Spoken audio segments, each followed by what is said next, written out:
Welcome back to the Northwest Tank Line Super Bowl show. We're coming to you from Radio Row at the Phoenix Convention Center. It's 22nd time I've been here. Burnsy's been here. The whole crew's been here at Radio Row. This year's Super Bowl 57, Kansas City Chiefs taking on the Philadelphia Eagles. Our next guest is here to promote the good folks with the Morpho and their products. Guy doesn't need much of an introduction to Seahawks fans in the Pacific Northwest, and of course so many 12s in Vancouver and in the province of British Columbia. Running back DeeJay Dallas in the house. How you doing? I'm great, man. How are you? I'm doing well. You know what? We were talking about this before you put your headset on. It's the end of the day. It's getting late in the afternoon. Usually when guys are out here promoting stuff, like in the morning, the first 4 or 5 interviews, they got plenty of juice. And then, probably by interview 8, 9, 10, they start to fade. This is like running the ball. Just give me the rock. The more I get the rock, the more pumped up I'm going to be, right? For sure. I've just been taking it in, man, being where my feet are and just enjoying the process. First time at Radio Row? Oh, yeah, first time, just doing anything Super Bowl. Yeah, first time for everything. You right? enjoying it? Oh, yeah, it's fun. You can be a pitch man when it's all said and done? Yeah. There you go. Do it. Hey, tell us about a Morpho, by the way. I'm looking at these weighted vests and everything. What's this? Looks like Christian Louboutin gone crazy with shoulder pads almost. Oh, yeah. So, look, Morpho, we've been partnered up for about 2 years now, and this is my second off-season in the gear. It's just Gravity Sportswear. It'll, there's a lot of bulky weight vests out there that you can buy on whatever site you buy it on, but this is the weight vest really the weight vest of the future. It's sleek. It forms to your body. It's not going to be bulky when you work out. It's not going to move around when you work out. It's 10 pounds.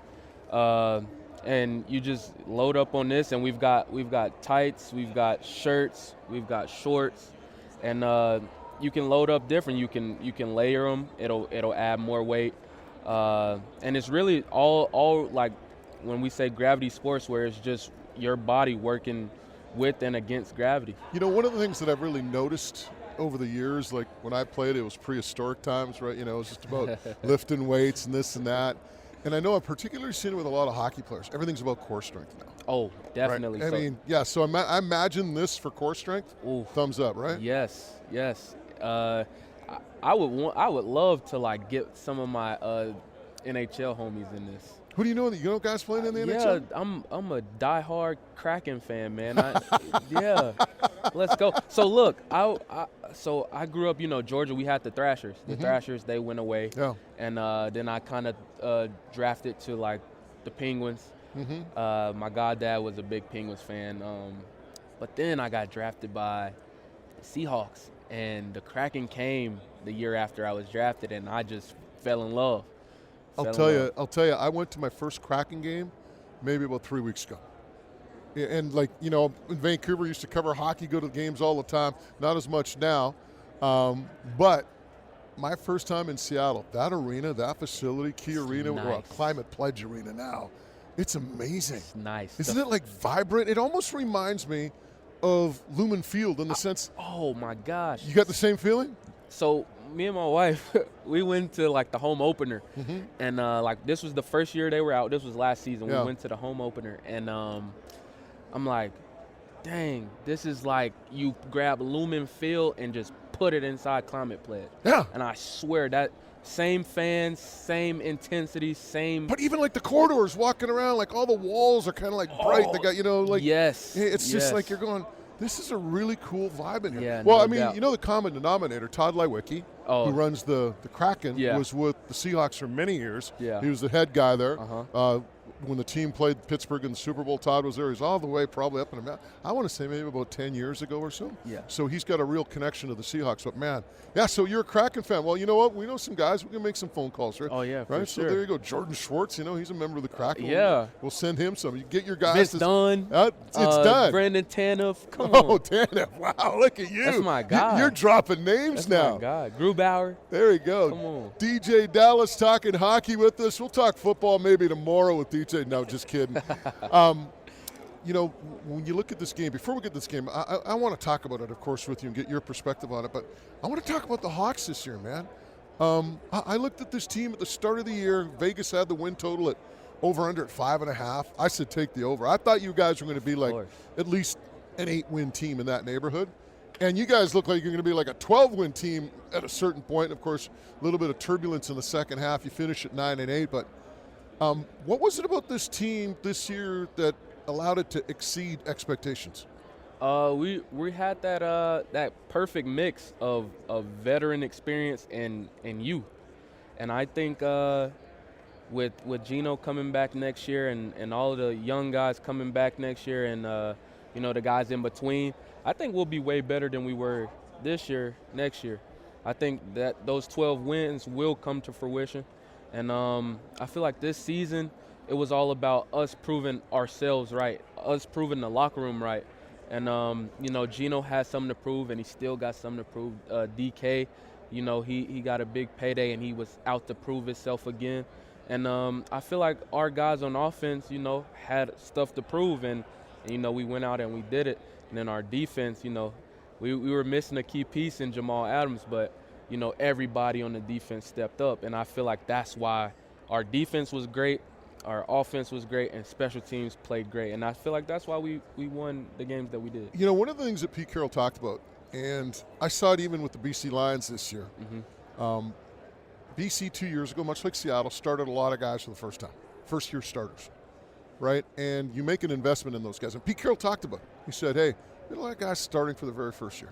He goes, watch for these guys when they get to their second and third years. That's when they're going to really kind of blossom and get better. And that's how long it takes to kind of learn the game at the NFL level. BC Lions this year did the same thing. I mean, 2 years ago, they had a bunch of first-year guys. This year, this was a team that won double-digit games, right? And I kind of saw that with Seattle last year, and I think it's even going to get better, as you say, because you still had some first-year starters last year, right? No doubt. And when those guys now come back this year, maybe this is a team that's ready to take the next step. I think it'll be. I think that's what'll happen. Like for me, just personally, like going from rookie season to year 2, it was major. Like the game slows down. You understand concepts more. You can read a defense even better because you've had the coaching, you've gained the game experience, and everything is just it's working better for you. And even off the field, the routine, right? Your first year in Seattle, you're from Georgia, I believe, University of Miami. So here you are, you come to Seattle. You don't know, where you need to get this or what the lifestyle is going to be like or that or the weather or, hey, I got to get insurance. Well, where am I getting that, right? I mean, all those off-the-field distractions, you're kind of more comfortable in your environment, and then that allows you to focus more on the game and what you're doing as a player. No doubt. And I as a rookie, I had Bobby Wagner, Russell Wilson, and those guys to help me really understand that there needs to be a routine for you to be successful. It's just not all ball. You know, it's not all ball. So going from my first year to my second year, I understood that I needed a routine, an off-season routine, whether it be financial, training schedule, nutrition. I needed that routine to help me be successful in the next year. DeeJay Dallas is our guest, Seahawks running back. Geno Smith. Ooh. What was it about a guy who's been in the league for, 8-9 years, 31 years of age, and has that, quote, breakout season? What was it with Geno this year? What was it that allowed him to have that success? Just Geno being Geno. Geno was like that when he was a backup. And Geno approached every day. I remember my first 2 seasons, Geno just approached every day and put his best foot forward. Whether it be 1's reps or 2's reps, Geno put his best foot forward every day. And I can remember running with Geno as a 2 and him putting his best foot forward. And we just saw all the work that he had put in come to fruition.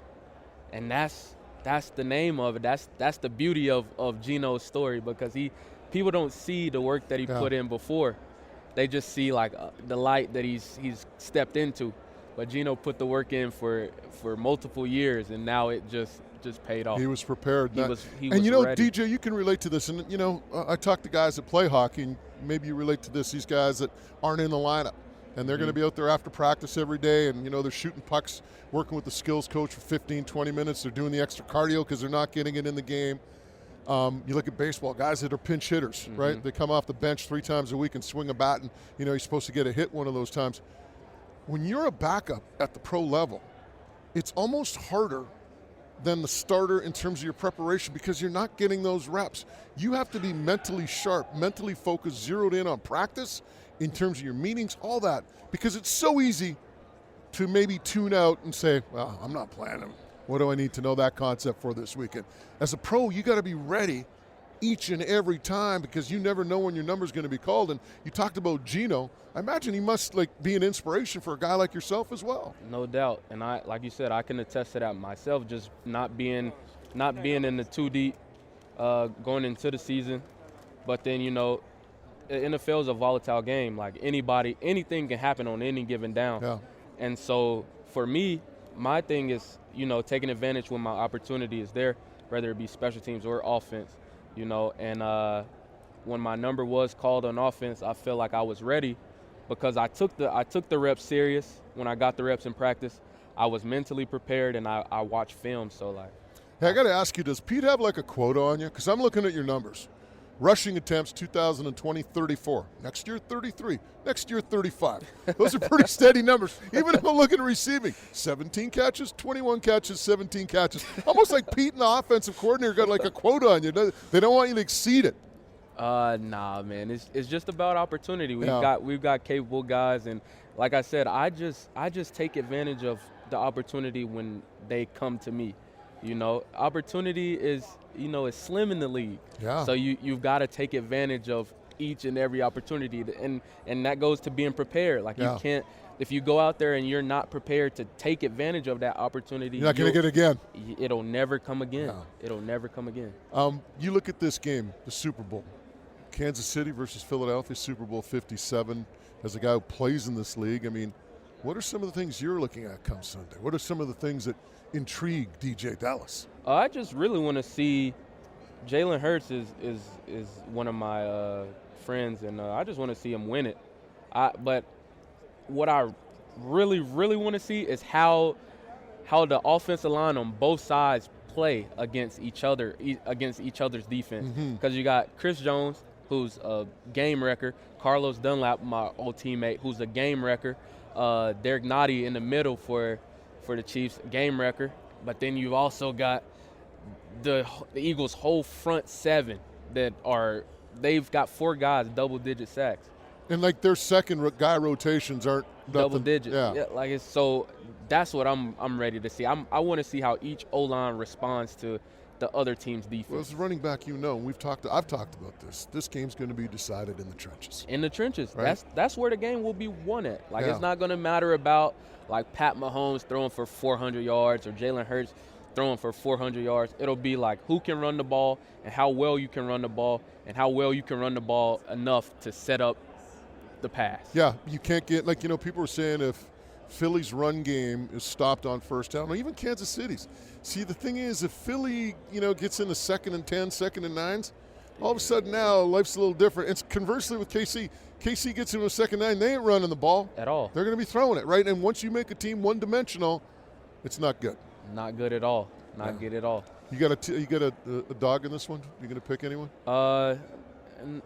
My cousin plays for the Eagles, so I'm going to go with the Eagles. Who's your cousin? Darius Slay. Okay, I never knew that. All right, my boy plays for the Eagles, so I'm going with them. There you go, sticking with blood. That's awesome. Okay, DeeJay, before we get out of here and let you go, we want to talk a little bit about more about Omorpho. How do people get more information on it? Just go to omorpho.com or just hit me up on Instagram. And your Instagram handle is?